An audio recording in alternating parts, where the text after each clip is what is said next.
Hi hello అండి, welcome back to our channel. నేను మీ దేవి. ఈరోజు టాపిక్ వచ్చేసి ఫ్రాక్ కటింగ్ అండ్ స్టిచ్చింగ్ అన్నమాట. ఒక శారీలో పళ్ళు పాటు తీసుకుని ఫ్రంట్ బ్యాక్ ఒక్కసారి వచ్చేలాగా ఫోల్డింగ్ చేసుకున్నారు. అది కూడా ఎం షేప్లో పళ్ళు పాటు తీసుకుని దానికి బాడీ కట్ చేస్తున్నారు అన్నమాట. ఎం షేప్లో ఫోల్డింగ్ చేసుకుని ఆల్రెడీ మా అమ్మగారు వేరే ఆది ఫ్రాక్ ఉంటే దాని ఆది తీసుకుని ఆల్రెడీ ఇంకో ఫ్రాక్కి కట్ చేశారు. దాని ఆది పీసులు తీసుకుని దీన్ని కట్ చేస్తున్నారు, సింపుల్గా అయిపోతుందని. ఒక ఫ్రాక్ తీసుకొని దాని ఆది కొలతలతో శారీని ఎలా కట్ చేసుకోవాలో నేను నెక్స్ట్ వీడియోలో అప్లోడ్ చేస్తాను. ఆల్రెడీ మా అమ్మగారు కట్ చేస్తారు, ఆ వీడియో తీసుకున్నాను. కానీ కాకపోతే ఈ ఫ్రాక్ మేము ముందు అప్లోడ్ చేస్తున్నాను. వీడియో ఫాస్ట్గానే ఫార్వర్డ్ పెట్టాను, త్వరగానే అయిపోతుంది. మీకు క్లియర్గా డీటెయిల్డ్గా ఉంటుంది కటింగ్, ఇందులో స్టిచ్చింగ్ కూడా. జాగ్రత్తగా గమనిస్తూ చూడండి, స్కిప్ చేయకుండా వీడియో. ఒక ఫుల్ శారీలో 2 మీటర్ల వరకు, అంటే 1 మీటర్ బాడీకి తీసుకున్నారు, టాప్కి. ఇంకొక మీటర్ తీసి పక్కకి పెట్టారు.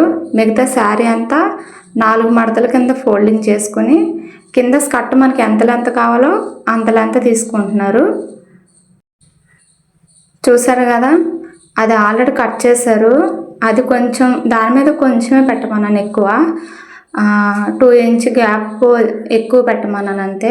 కింద వచ్చేసి స్కర్ట్లా వచ్చింది బుట్టలాగా, పైన వచ్చేసి టాపు. ఇప్పుడు కట్ చేసేదేమో హ్యాండ్స్కి అన్నమాట. మీకు క్లియర్గానే అర్థమవుతుంది కదండి. అంటే 1 బై 1 ఇట్లా సెట్ చేసి పెడితే మీకు ఇంకా నీట్గా అర్థమవుతుందని మా అమ్మగారు అట్లా పెడుతున్నారు. ఇప్పుడు హ్యాండ్ పార్ట్ కూడా కట్ చేసేసుకున్నట్టే. అది మిగిలిన పార్ట్ అన్నమాట. అది చున్నీలా సెట్ చేశారు. హ్యాండ్ పార్ట్, బాడీ పార్ట్, కింద స్కర్ట్ పార్ట్ కూడా వచ్చేసినట్టే. ఇప్పుడు లైనింగ్ పార్ట్ తీసుకోండి. మీరు కాటన్ కావాలంటే కాటన్ వేసుకోవచ్చు, ఏ టైప్ ఆఫ్ క్లాత్ అయినా మాకు పర్లేదు అనుకుంటే ఏదైనా తీసుకోవచ్చు. మా అమ్మగారు అయితే మా తాతయ్య గారికి మిగిలిపోయిన పంచులు ఉంటే అవి యాడ్ చేస్తుంది. మనం కట్ చేసుకున్నటప్పుడే ఎగ్జాక్ట్ మెజర్మెంట్తో మనం తీసుకున్న ఫ్రాక్ సైజులోనే లైనింగ్ పీసులు కూడా తీసుకుంటే కనుక కుట్టేటప్పుడు హెచ్చుతగ్గులు రావు, ఎక్కువగా ఇబ్బంది అనేది ఉండదు. ఎలా కుట్టుకున్నది అలానే నీట్గా వస్తుంది ఫినిషింగ్ కూడా. స్కర్ట్కి కింద లైనింగ్ కట్ చేసుకున్నారు కదా, ఇప్పుడు బాడీ పార్ట్కి లైనింగ్ కట్ చేస్తున్నారు. నెక్స్ట్ వచ్చేసి హ్యాండ్ పార్ట్కి లైనింగ్ కట్ చేస్తారు. వీడియో కట్టింగ్ అప్పుడే కొంచెం అటు ఇటు షేక్ అయినట్టు ఉంటుందండి, కొంచెం అడ్జస్ట్ చేసుకోండి. స్టిచ్చింగ్ అప్పుడు క్లారిటీగా నేను మీకు చూపిస్తాను, షేక్ అవ్వదు, ఎక్కడ కదలదు, నీట్గానే ఉంటుంది. త్వరగా కూడా వీడియో ఫాస్ట్గా ఫార్వర్డ్ పెట్టాను, ఈజీగానే ఉంటుంది మీకు. చూసారు కదా, అదే పంచ్ పార్ట్లో టాప్ తీసుకున్నారు, స్కర్ట్కి తీసుకున్నారు, ఇప్పుడు హ్యాండ్కి తీసుకుంటున్నారు. హ్యాండ్ కూడా కట్ చేసేసుకున్నాక ఇప్పుడు స్టిచ్చింగ్ అన్నమాట. చూసారు కదండి, ఇప్పటి వరకు కటింగ్ మీకు అర్థమైంది అనుకుంటున్నాను నీట్గా. కానీ ఆది డ్రెస్తో చూపించలేదు నేను. నెక్స్ట్ వీడియోలో ఫ్రాక్ మళ్ళీ వేరే వీడియో ఉంది, అది పెడితే అందులో ఇంకా నీట్గా ఉండిద్ది. ఆది ఫ్రాక్ తోటి మన శారీని ఎట్లా కట్ చేసుకోవాలి ఫ్రాక్ కుట్టాలంటే అని. ఇప్పుడు వచ్చేసి front part and lining attach చేసుకుంటున్నారన్నమాట. బాడీ పార్ట్, లైనింగ్ పార్ట్ ఆపోజిట్లో కుట్టుకుని దాన్ని రివర్స్ ఫోల్డింగ్ చేసుకుంటున్నారు. దీనిపైన మళ్ళీ నెక్ అణిగేటట్లుగా మళ్ళీ పైన ఇంకో స్టిచ్ చేస్తారనమాట. అప్పుడు నెక్ దగ్గర నీట్గా ఫినిషింగ్ వచ్చింది. మనం ఏ డిజైన్ పెట్టుకున్నా, ఏ మోడల్ పెట్టుకున్నా బాగా వస్తుంది. ఫస్ట్ ఆపోజిట్లో కుట్టుకున్నాక దాన్ని తిరగేసి మళ్ళీ దానిపైన ఇంకో సన్నగా కుట్టు వేసుకోవాలి. మీరు క్లియర్గా అర్థం చేసుకోవడానికి ప్రయత్నిస్తే మీకు చాలా ఈజీగా అర్థమవుతుందండి. చెప్పినప్పుడు వినాలి, వింటే అర్థమవుతుంది అని అంటారు కదా, అలానే మనం ఈ వీడియోని జాగ్రత్తగా గమనించాలి. First of all A video అయినా సరే ముందు కేర్ఫుల్గా గమనిస్తే వాళ్ళు ఎలా కుడుతున్నారనేసి మనకు అర్థమవుతుంది. చూసారు కదా, ఫ్రంట్ నెక్ అయితే అయిపోయింది. ఇప్పుడు షోల్డర్ని మధ్యలో ఫోల్డ్ చేసి నడుం దగ్గర చిన్న డాట్ 1 ఇంచ్ డాట్ వేసుకుంటున్నారు. సేమ్ అలాగే ఇటువైపు షోల్డర్ కూడా సేమ్ అదే విధంగా 1 ఇంచ్ డాట్ వేసుకుంటారు.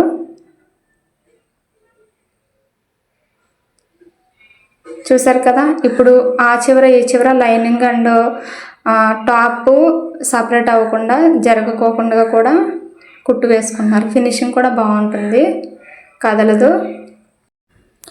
ఆల్మోస్ట్ వచ్చేసి ఫ్రంట్ పార్ట్ అయిపోయినట్టే. కింద ఒక డాట్ వేసుకొని కింద ఎక్స్ట్రా ఉన్న ఖర్చు ముక్కని కట్ చేసేసుకుంటున్నారు ఆవిడ. సేమ్ ఇదే టైప్లో ఎగ్జాక్ట్గా బ్యాక్ పార్ట్ కూడా సేమ్ ఇంతే. చూసారు కదా, ఫ్రంట్ షేప్ ఫినిషింగ్ కూడా బాగా వచ్చింది కదా. ఇప్పుడు బ్యాక్ పార్ట్ని అటాచ్ చేసుకుంటున్నారు. కింద లైనింగ్ అండ్ పైన షోల్డర్ దగ్గర కూడా ఈక్వల్గా సెట్ చేసుకొని ఆ తర్వాత మనం షోల్డర్ దగ్గర నుంచి నెక్, ఈ షోల్డర్ దగ్గర నుంచి ఆ షోల్డర్ వరకు కుట్టేసుకొని ఆ మూలలు అనేది ఎడ్జ్ ఎక్కడ ఉందో ఎడ్జ్ దగ్గర చిన్న చిన్న కటింగ్స్లా పెట్టుకుని దాన్ని ఫోల్డ్ చేసుకొని ఆ తర్వాత మళ్ళీ పైన ఇంకో కుట్టు వేసుకుంటున్నారు.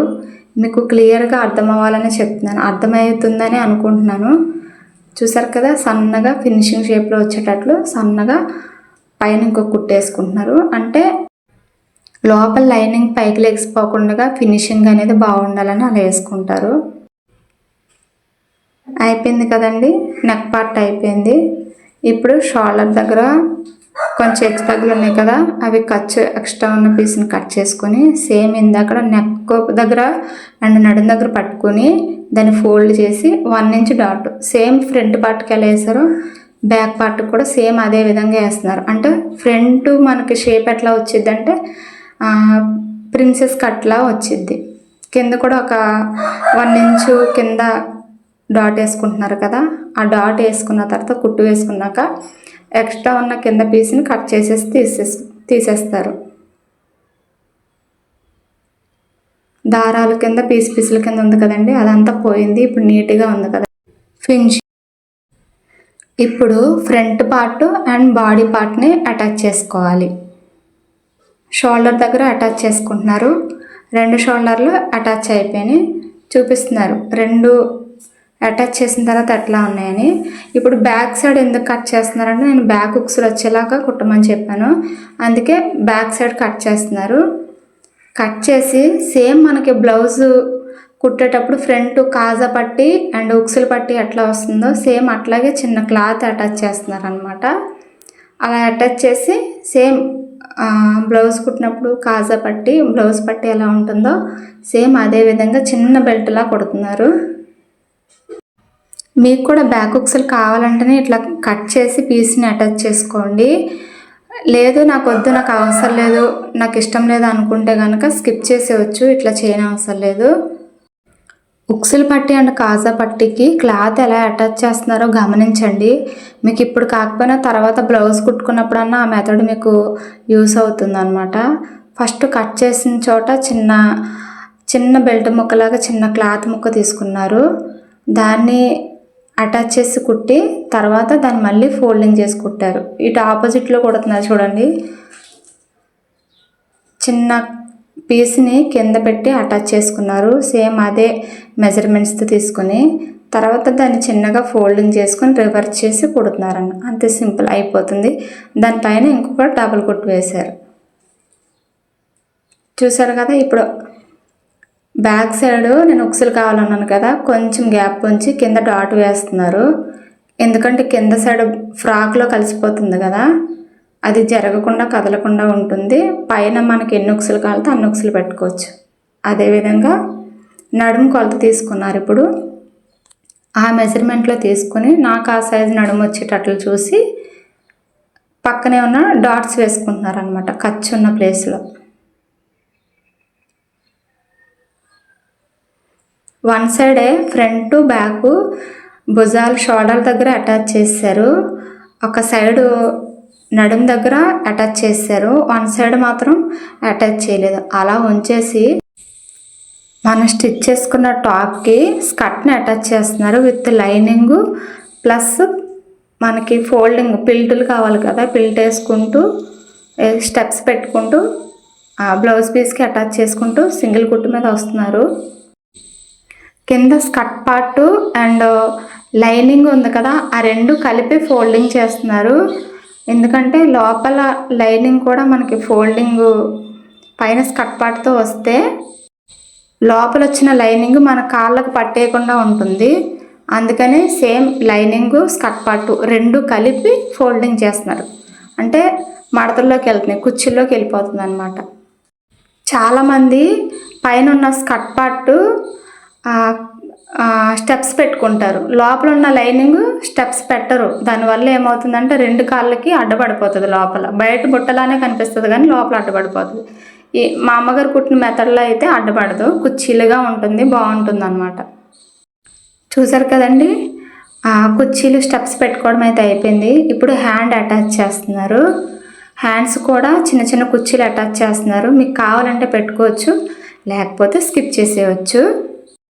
మనం స్టార్టింగ్ కుట్టేటప్పుడు ఫ్రాక్ కుట్టినా, బ్లౌజ్ కుట్టినా, స్కర్ట్లు కుట్టినా, లేకపోతే షార్ట్లు కుట్టినా, చిన్నపిల్లలకి జుబ్బాలు కుట్టినా, ఏది కుట్టినా స్టార్టింగ్ రాకపోవచ్చు. కాకపోతే కుడుతూ ఉంటే నిదానంగా పీస్ఫుల్గా ఉండి కుడుతూ ఉంటే ఆటోమేటిక్గా వచ్చేసిద్ది. హ్యాండ్ పార్ట్స్ కానీ, నెక్ పార్ట్స్ కానీ ఇంకా మనం కుట్టడం అలవాటైపోతే చాలా మంచి మంచి మోడల్స్లో కుట్టుకోవచ్చు అనమాట. ఒక్కసారి కుట్టడం అలవాటైపోతే చాలా కంఫర్ట్గా ఉంటుంది. మన బట్టలు మనం కుట్టుకోవచ్చు, ఈజీగాను ఉంటుంది. ఒకరి చేత మనకి నచ్చినా నచ్చకపోయినా ఇబ్బంది అడ్జస్ట్ అవుతూ ఉండనక్కర్లేదు. మన కుట్టడం వచ్చేస్తే మన బట్టలు మనమే కుట్టుకోవచ్చు మనకి నచ్చినట్లుగా. హ్యాండ్ పార్ట్కి కుర్చీలు వేసారు. హ్యాండ్ పార్ట్ కుర్చీలు వేసిన తర్వాత దానిపైన చిన్న బద్దెలా పెట్టారనమాట.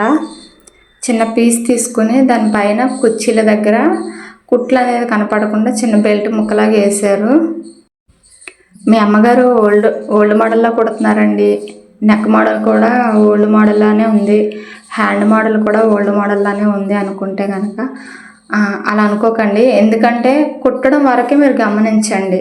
ఎందుకంటే కుట్టడం మీకు ఆటోమేటిక్గా వచ్చేస్తే ఇంతకంటే మంచి మంచి మీరు కుట్టుకోగలరు. ఎందుకంటే ఇప్పుడు ఆన్లైన్లో ఎన్ని చాలా అంటే చాలా మోడల్స్ వచ్చేసినాయి. మీకు కుట్టడం వచ్చేస్తే మీకు ఇంట్రెస్ట్ ఉండి కుట్టగలను అనుకుంటే మీ థాట్కి తగ్గట్టుగా కుట్టగలరు, అంతకంటే మంచి మంచి మోడల్స్ కుట్టగలరు. ఫస్ట్ ఆఫ్ ఆల్ అయితే కొత్త వారైతే మాత్రం నేర్చుకోండి, మీకు అలవాటు అవుతుంది. చూసారు కదా హ్యాండ్కి పైన బద్దీ ఎలా వేస్తున్నారో. నెక్స్ట్ వీడియో కూడా అది కూడా ఫ్రాకేనండి. అది కొంచెం బాగుంటుంది అనుకుంటున్నాను వీడియో. దీనికన్నా మన ఛానల్ అప్లోడ్ చేస్తాను, తప్పకుండా మిస్ అవ్వకుండా చూడండి. ఎలా ఉన్నా కామెంట్ మాత్రం చేయండి, బాగున్నా బాగోకపోయినా కూడా కామెంట్ చేసి చెప్పండి. ఏమైనా మిస్టేక్స్ ఉంటే నేను సరి చేసుకుంటాను. హ్యాండ్ పార్ట్ చూసారు ఎంత బఫీగా వచ్చిందో. ఇంకా ఫ్రాక్కి అటాచ్ చేయనే లేదు, అంత బఫీగా వచ్చింది కదా హ్యాండ్ పార్ట్ కుర్చీలు పెట్టుకోవడం వల్ల. చూసారు కదండి, హ్యాండ్ పార్ట్స్ ఫ్రాక్కి అటాచ్ చేసేసుకోవాలి.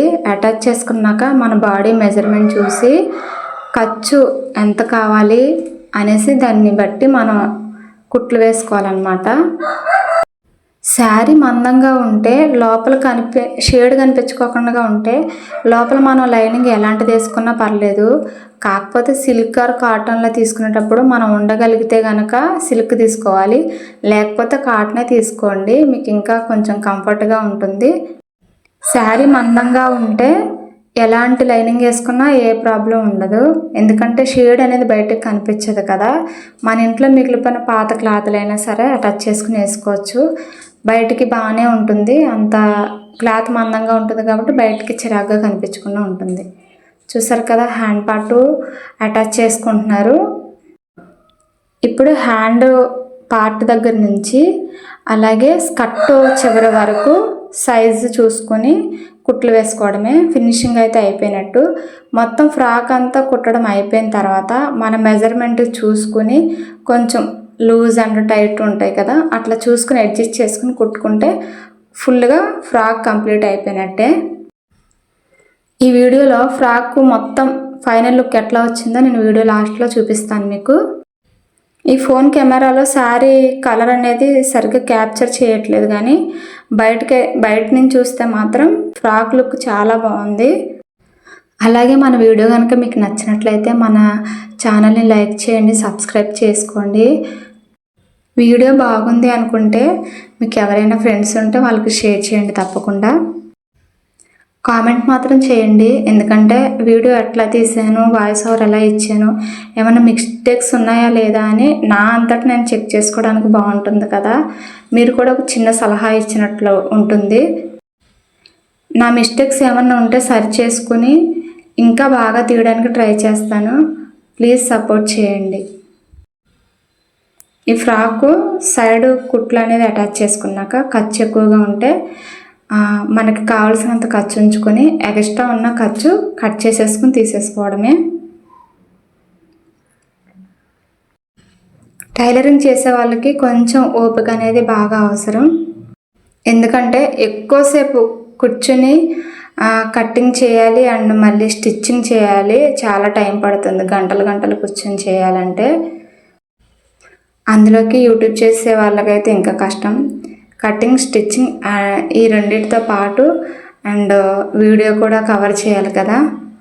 వీడియో కవర్ చేసిన తర్వాత అక్కడితో అయితే అయిపోదు, మళ్ళీ దాన్ని ఎడిటింగ్ చేసుకొని వాయిస్ ఓవర్ ఇచ్చి యూట్యూబ్లో అప్లోడ్ చేయాలి. అంటే ఇంతసేపు మేము మీకోసం ఇంత టైం కేటాయించినప్పుడు మా కోసం ఏదో మా సంతృప్తికి మా ఆనందం కోసం చిన్న కామెంట్ లేకపోతే ఒక లైక్ ఇచ్చారనుకోండి, చాలా ఎనర్జెటిక్గా ఉంటుంది. మంచి వీడియోస్ అప్లోడ్ చేయడానికి బ్రెయిన్ అనేది ఫ్రెష్గా ఉంటుందన్నమాట. మంచి మంచి వీడియోస్ నా సబ్స్క్రైబర్స్కి నేను అందించాలనే థాట్ ఒకటి ఉండిద్ది. అందుకనే అన్నిసార్లు లైక్ చేయండి, షేర్ చేయండి, సబ్స్క్రైబ్ మాత్రం తప్పకుండా చేసుకోండి అని చెప్తున్నాను. అలాగే నా మిస్టేక్స్ కూడా ఏమైనా ఉంటే చెప్పండి. లాస్ట్కి అయితే అయిపోయింది, ఫైనల్ లుక్ అయితే ఎలా ఉంది ఈ వీడియోలో లాస్ట్లో చూసేయండి. ఇంకా మా అమ్మగారు ఆ వీడియోలో లోపల ఉన్న లైనింగ్కి అంచు కుట్టడం మర్చిపోయారు. ఇప్పుడు అదే స్టిచ్ చేస్తున్నారు. ఇది అయిపోయిన తర్వాత ఫైనల్ లుక్ ఎలా ఉందో మాత్రం చూసి వెళ్ళండి. అలాగే వాయిస్ ఓవర్ కూడా కొంచెం డిస్టర్బెన్స్గా ఉంటుంది, అడ్జస్ట్ చేసుకోండి.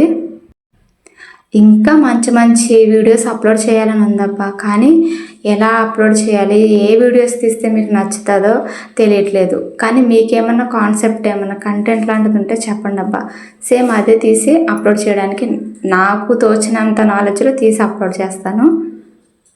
అలాగే నా సలహా ఏంటంటే టైలరింగ్ మాత్రం నేర్చుకోండి. కనీసం చిరిగిపోయిన బట్టలు కుట్టడానికైనా సరే మీకు యూస్ అవుతుంది అలవాటు పడితే. ఎందుకంటే ఒక రోజులో కుట్టడం రాక పిన్సిల్ పెట్టి మేనేజ్ చేసుకునే వాళ్ళం. అదే పరిస్థితి ఇప్పుడున్న జనరేషన్ పిల్లలకు రాకూడదని చెప్తున్నాను అన్నిసార్లు. మనం ఏ పని చేసినా ఒకరి మీద డిపెండ్ అవ్వకూడదు, ఒకరికి భారం అవ్వకూడదని చెప్తున్నా. నేర్చుకుంటే ఏమన్నా ఫ్యూచర్లో ఉపయోగపడుతుంది మీకే కదా. లాస్ట్లో ఫైనల్ లుక్ అయితే ఫ్రాకు ఇట్లా వచ్చింది. నచ్చితే కనుక మన ఛానల్ సబ్స్క్రైబ్ చేసుకోండి. Bye bye.